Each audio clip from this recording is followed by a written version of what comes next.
Alors ici, une des 5 tapisseries retrouvées au château de Boussac, la Dame à la licorne, et qui illustre l'audition. Souvent, je projette cette tapisserie pour introduire un exposé.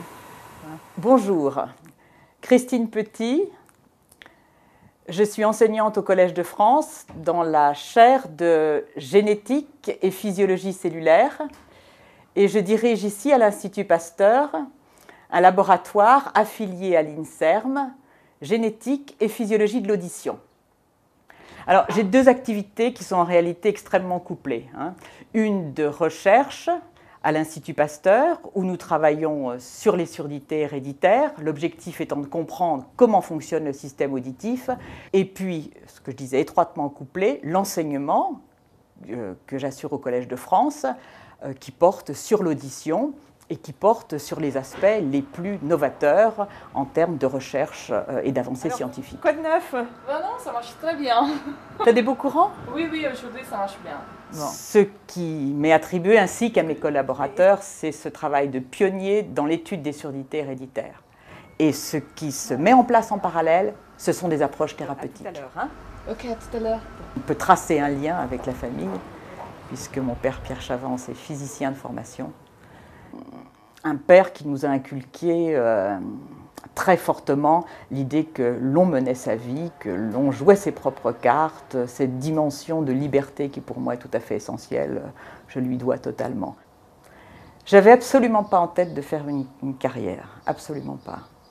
Par contre, ce que j'ai su très vite, c'est que j'accepterais pas d'être dirigée. Vous avez été décoré chevalier de l'ordre de la Légion d'honneur. Qu'est-ce que ça compte pour vous, ce genre de choses? Comment ça compte? Oh là là là là. Qu'est-ce que ça représente? Oh là là. J'ai hésité à accepter la Légion d'honneur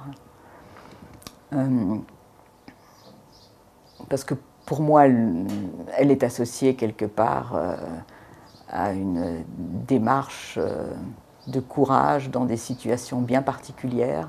Quelque part, ça m'évoque davantage la résistance, et comme j'ai grandi dans une famille de résistants, je ne suis pas sûre qu'elle convienne véritablement aux scientifiques qui font leur travail, qui ont la chance de faire leur travail avec passion. Le domaine de l'audition, il touche à la musique, il touche au langage, il touche à des troubles comme l'autisme, donc c'est un champ très large où la part de rêve est considérable. Via le Collège de France, je peux explorer d'autres voies de recherche et les mettre ensuite de ça en œuvre au sein du laboratoire. Donc c'est véritablement une chance tout à fait considérable. J'ai été la 5e femme nommée en 5 siècles au Collège de France. Donc c'est un honneur, mais je souhaiterais pouvoir le partager avec beaucoup d'autres dans le futur, beaucoup d'autres femmes.